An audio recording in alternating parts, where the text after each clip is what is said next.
अस्सलाम वालेकुम नाज़रीन, तेलंगाना न्यूज़ टुडे में आपका खैर मक़दम है। मैं मोहम्मद इजहार, पेश खिदमत हेडलाइंस। भारत राष्ट्र समिति के कायद और वजीर IT KT रामाराव ने मुबैना तौर पर इल्ज़ाम लगाया कि मुल्क की एजेंसी जैसे IT, CBI और ED BJP के बड़े कठपुतली बन चुके हैं। कांग्रेस पार्टी के साबिक़ वजीर मोहम्मद अली शब्बीर ने आज वाज़ेह किया कि BRS और BJP हुकूमतों के खिलाफ मुखालिफ इक़्तिदार लहर की वजह से कांग्रेस पार्टी को आइंदा असम्बली इंतखाबात में कामयाबी हासिल होगी। 3 बैंडियासती गैंग्स जो गांजा और दीगर नशावर अशिया की सप्लाई कर रहे थे, सिटी पुलिस ने छापा मार कर इन्हें गिरफ्तार कर लिया। वजीर आला तेलंगाना के चंद्रशेखर राव कल जिले जगत्याल के कोंडागुट्टू अंजनेय स्वामी का दौरा करेंगे। खबरें तफसील से। वजीर आला तेलंगाना के चंद्रशेखर राव कल जिले जगत्याल के कोंडागुट्टू अंजनेय स्वामी का दौरा करेंगे। इस मौके पर कोरटला के रुकन असम्बली के विद्यासागर राव, चोपाडिंडी रुकन असम्बली S रविशंकर और ZP चेयरपर्सन D वसंत सुरेश ने इंतजामात का जायजा लिया। वाज़ेह है कि वजीर आला तेलंगाना के CR की जानिब से इस मंदिर के लिए 100 करोड़ रुपये मुख्तस किए गए हैं। तेलंगाना में इस मंदिर का शुमार कदीम तरीन मंदिरों में होता है। वजीर आला 3 घंटे से ज़ायद मंदिर में क़याम करेंगे और मुख्तलिफ कामों का जायजा भी लेंगे। राष्ट्र समिति के कायद और वजीर IT KT रामाराव ने मुबैना तौर पर इल्ज़ाम लगाया कि मुल्क की agency IT, CBI, ED BJP की बड़े कठपुतली बन चुके हैं। इनकम टैक्स की जानिब से BBC इंडिया न्यूज़ चैनल पर धावे के तनाजुर में उन्होंने ये बात कही। उन्होंने इस वाक़े पर ताज्जुब का इजहार भी किया कि किस तरह BBC की जानिब से वज़ीर आज़म नरेंद्र मोदी पर डॉक्यूमेंट्री जारी करने के बाद ये दावा किया जा रहा है। BRS रुकन कानून साज कौंसिल कविता ने भी इस तरह के छापेमारी पर मरकज़ की BJP हुकूमत पर शदीद तनकीद की है। कांग्रेस पार्टी के साबिक़ वजीर मोहम्मद अली शब्बीर ने आज कहा कि BRS और BJP हुकूमतों के खिलाफ मुखालिफ इक़्तिदार लहर की वजह से कांग्रेस पार्टी को आइंदा असम्बली इंतखाबात में कामयाबी हासिल होगी। कामारेड्डी में हाथ से हाथ जोड़ो मुहिम में हिस्सा लेने के बाद मीडिया से बात करते हुए शब्बीर अली ने कहा कि हाथ से हाथ जोड़ो मुहिम का रियासत भर में गैर मामूली असर देखा जा रहा है। उन्होंने कहा कि हाथ से हाथ जोड़ो मुहिम का असल पैगाम इत्तेहाद और भाईचारा है, जिसका आगाज़ कांग्रेस कायद राहुल गांधी ने भारत जोड़ो यात्रा से किया। कांग्रेस कायद ने कहा कि BRS हुकूमत अवाम की उम्मीदों पर पूरी तरह से नाकाम हो चुकी है। उन्होंने ये भी कहा कि BRS और BJP अवाम के साथ वादे और गलत नारों के जरिए धोखा दे रहे हैं। मरकज़ी वज़ारत सेहत ने आज नई दिल्ली के लेडी हार्डिंग मेडिकल कॉलेज में साइक्लोथॉन का इनेकाद अमल में आया, ताकि जिस्मानी और ज़हनी सेहत के बारे में शऊर बेदार किया जा सके। सैकड़ों की तादाद में तलबा और वॉलंटियर से शऊर बेदारी मुहिम के हिस्से के तौर पर मुनाकिद किए जाने वाले साइक्लोथॉन में हिस्सा लिया। स्वस्थ मन स्वस्थ घर के मौजू पर जारी मुहिम के तहत ये प्रोग्राम मुनाकिद किया गया। वजारत की जानिब से मुतवाज़ी सतह पर मुल्क भर में 1.56 lakh Ayushman Bharat health and wellness centres में रैलीज़ का भी इनेकाद अमल में लाया जा रहा है। कौम आज सेंट्रल रिजर्व पुलिस फोर्स के इन जवानों को खराज अक़ीदत पेश कर रही है, जिन्होंने 2019 के पुलवामा जम्मू कश्मीर में एक दहशतगर्दाना हमले के दौरान अपनी जानों की कुर्बानियाँ पेश की थी। CRPF के 40 जवान पाकिस्तान के ज़ेर तरबियत ग्रुप जैश मोहम्मद के खुदकश बमबार के हमले में अपनी जानें गंवा दी थी। वज़ीर आज़म नरेंद्र मोदी ने जम्मू कश्मीर के पुलवामा में 2019 में पेश आए दहशतगर्दाना हमले में जांबाज इन फौजियों को खराज अक़ीदत पेश किया। वज़ीर आज़म ने कहा कि फौजी जवानों की शहादत ने मुल्क की आवाम को मजबूत और तरक्याफ्ता मुल्क बनाने का पैगाम दिया है। इंडियन रेलवे की जानिब से 15,000 उम्मीदवारों को रेलवे कुशल विकास योजना के तहत तरबियत फराहम की जाएगी। तकरीबन 23,000 से ज़ायद उम्मीदवारों ने इस स्कीम के तहत अपने नामों का इंदराज करवाया था। वज़ारत रेलवे ने कहा कि 14 सनतों और मुतालिका टेक्निकल ट्रेड जैसे इलेक्ट्रीशियन, वेल्डर, फिटर वगैरह की ट्रेनिंग इस स्कीम के तहत दी जाएगी। उन्होंने कहा कि उम्मीदवारों को ट्रेनिंग मुफ्त फराहम की जा रही है, जिसके लिए मुल्क भर में 94 ट्रेनिंग सेंटर्स कायम किए गए हैं। वंगी के रुकने पार्लियामेंट और सीनियर कांग्रेस कायद उम्मेद D वेंकट रेड्डी ने इज़हार ख्याल करते हुए कहा कि BRS सदर और चीफ मिनिस्टर चंद्रशेखर राव कांग्रेस के साथ इत्तेहाद करें, वरना आइंदा इंतखाबात में मुअल्लिक़ असम्बली का इम्कान है। उन्होंने ख्यासाराय जाहिर की कि कांग्रेस पार्टी आइंदा इंतखाबात में 40 से 50 नशीतें हासिल कर सकती है, जो कि हुकूमत बनाने के निशाने को पूरा नहीं कर सकता। वहीं तेलंगाना प्रदेश कांग्रेस कमेटी के चीफ रेवंत रेड्डी ने कोमट रेड्डी के बयान पर तबसरा करते हुए कहा कि BRS सदर कांग्रेस के साथ इत्तेहाद चाहते हैं, लेकिन उन्होंने वादे किया कि BRS के साथ गठजोड़ का कोई इम्कान नहीं है। इसी दौरान कांग्रेस के सीनियर कायदीन ने भी कोमट रेड्डी के बयान पर शदीद तनकीद की है। సర్వేలు వస్తున్నాయి, దాన్ని బట్టి చెప్పినాం। మీరు సర్వే చేయించారా సరే ఏమన్నా? నేను చేయలే, వేరే వాళ్ళు సర్వేలు చూసుకుంటారు। సెక్యులర్ పార్టీల మధ్యలో ఉంటుంది తప్ప ఉండదు।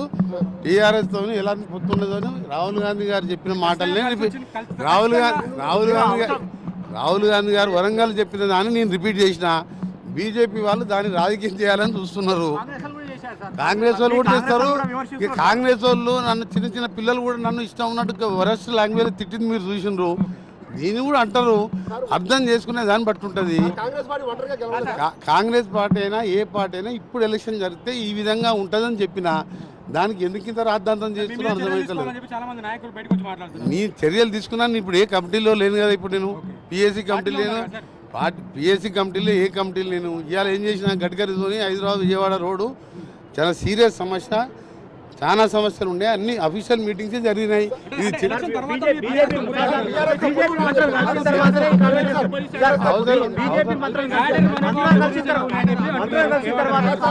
మంత్రులు కాదు, ఒకటే మంత్రి కలిసినాం.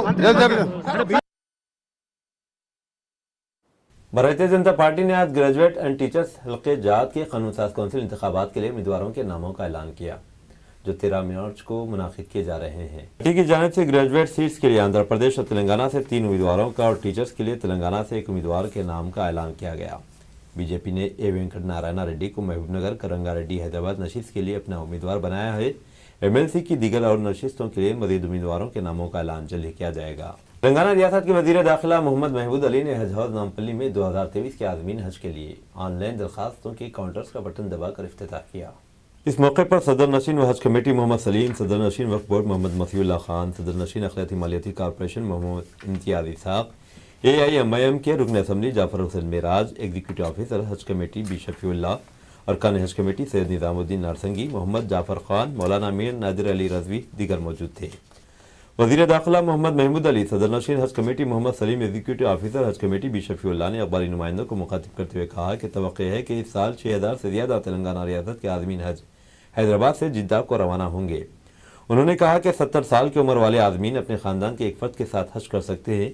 उन्होंने कहा कि 10 फरवरी से आज़मीन हज ऑनलाइन दरखास्तें दाखिल कर सकते हैं, जो 10 मार्च तक दाखिल की जा सकती हैं। उन्होंने कहा कि जो लोग हज को जाना चाहते हैं इन्हें जल्द से जल्द अपने पासपोर्ट को तजदीद रिन्यूअल करवाना चाहिए। उन्होंने कहा कि रियासती हज कमेटी की खुरानंदाजी में नाम आने के बाद सिर्फ बास 2 सूरतों में आज़मीन हज अपना सफ़र मनसूख करते हैं। पहली इनकी मौत होना या दूसरी इनकी बीमारी की वजह शामिल है। उन्होंने कहा कि हज कमेटी ऑफ इंडिया के रहनुमायाना खुतूत के मुताबिक आज़मीनी हज को कोविड-19 के 2 वैक्सीन लेना नहायत ज़रूरी है। उन्होंने कहा कि आज़मीन हज के पासपोर्ट 10 मार्च 2023 से कबल जारी करदा हो, जिसकी मियाद कम से कम 3 फरवरी 2024 तक होना चाहिए। उन्होंने कहा कि आज़मीन हज को पहली किस्त 81,500 और दूसरी किस्त 1,70,000 रुपये अदा करना पड़ेगा। उन्होंने कहा कि आज़मीन हज को सऊदी रियाल ले जाने की हद मुकर्रर नहीं की गई है, वो अपनी मर्जी के मुताबिक सऊदी रियाल ले जा सकते हैं। उन्होंने कहा कि हज के लिए इस साल औसतन 3,50,000 तक 4 लाख रुपये खर्च होंगे।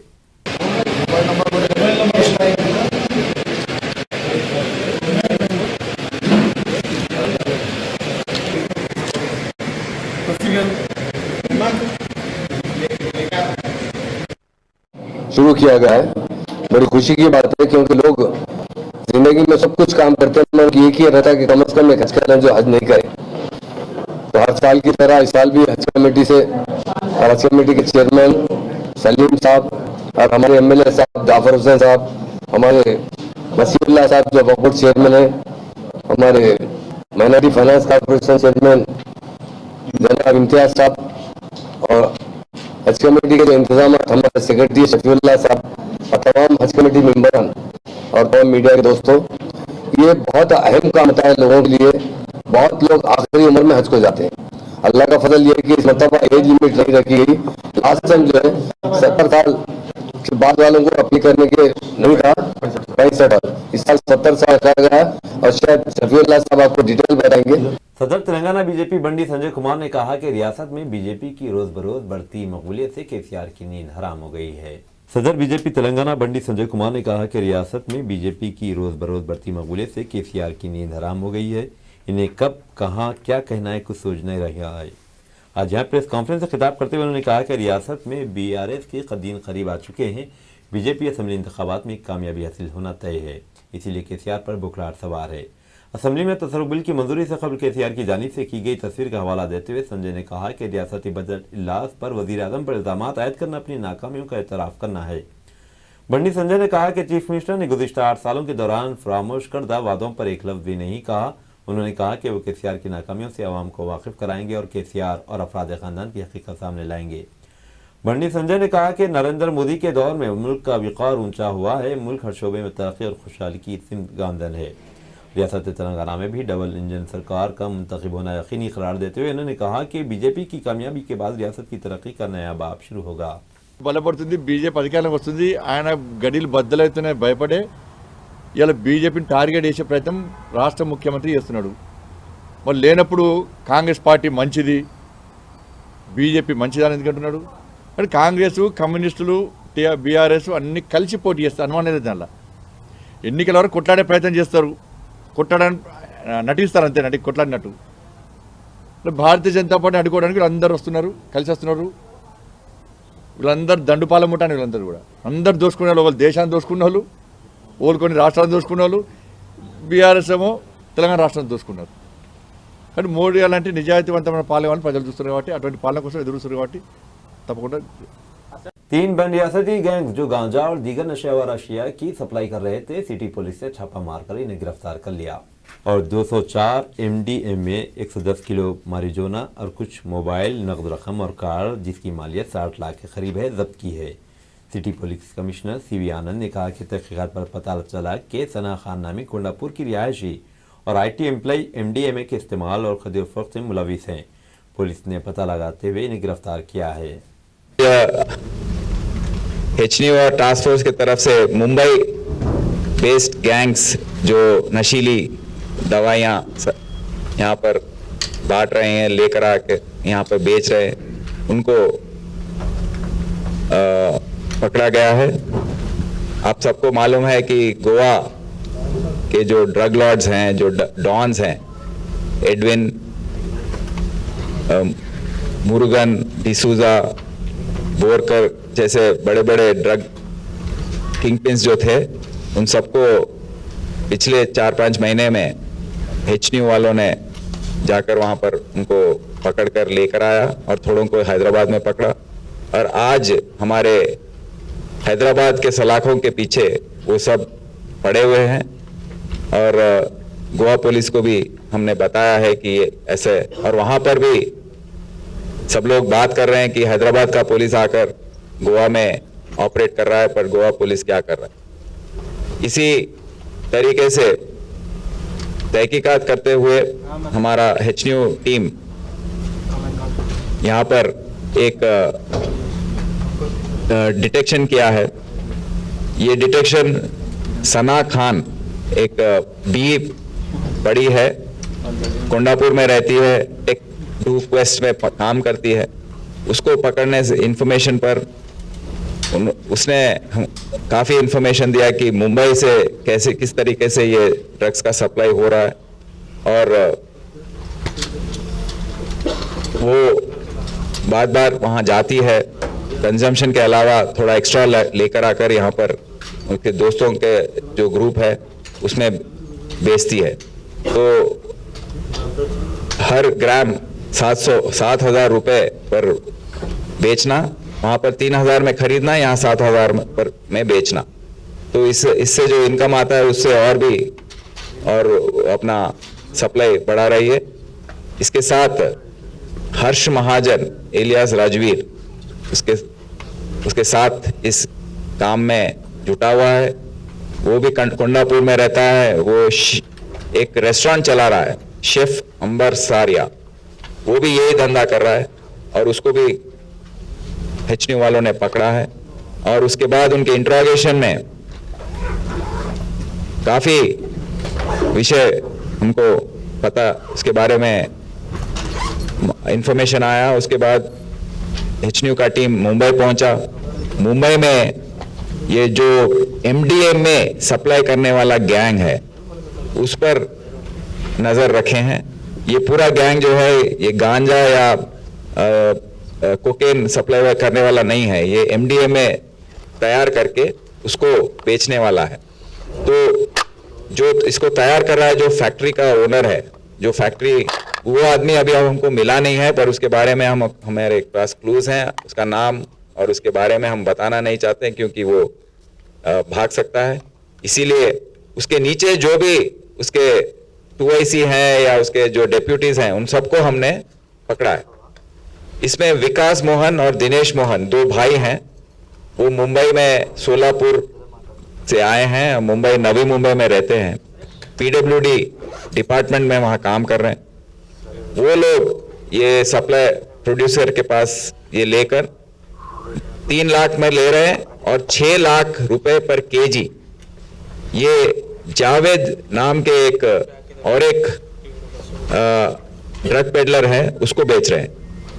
ये जावेद जो है वो भी मलाड में रहने वाला है। मलाड मतलब मुंबई में एक प्रांत है, वहां पर कारपेंटर की नौकरी है, 2 बीवियां हैं, पर होटल्स में बड़े बड़े पार्टी देता है वो। और ये उसके नीचे एक जतिन नाम का और एक है। ये जावेद जतिन को 10 लाख पर केजी फॉर MDA में वो बेच रहा है। तो ये दोनों मिलकर बड़े बड़े पार्टी देते हैं, औरतों को बुलाते हैं, दोस्तों को बुलाते हैं और इसके द्वारा काफी पैसा ये कमा रहे हैं। और इनको सप्लाई करने वाला एक जुनैद नाम का है ड्राइवर, वो हर केजी के लिए 50,000 रुपए लेता है। तो इन सबको HNU ने पकड़ा है और इनको ये जतिन नाम का जो है मेन ड्रग पेडलर, उसको थोड़े नाइजीरियंस भी कांटेक्ट हुए हैं। वो नाइजीरियंस ओसोंडो नाम का है, वो ड्रग कोकेन जैसा ड्रग उसको सप्लाई करता है और बेचता है। तो ये पूरे मिलके सना खान हर्ष महाजन के जरिए ये ड्रग पूरा हैदराबाद में फैला रहे हैं, बेच रहे हैं। तो हैदराबाद में भी काफी कंज्यूमर्स को हमने आइडेंटिफाई किया है, साई, विक्रम, मिट्ठू, ऐसे काफी लोग हैं। मुंबई में भी करीब 70 लोगों को कंज्यूमर्स को आइडेंटिफाई किया है। मुंबई पुलिस को हमने बताया, मुंबई कमिश्नर ऑफ पुलिस को ये भी इसके बारे में हमने बताया है। दीजिए दारुल हक को इजाजत, मिलते हैं अगले न्यूज बुलेटिन में। देखते रहें तेलंगाना न्यूज टुडे।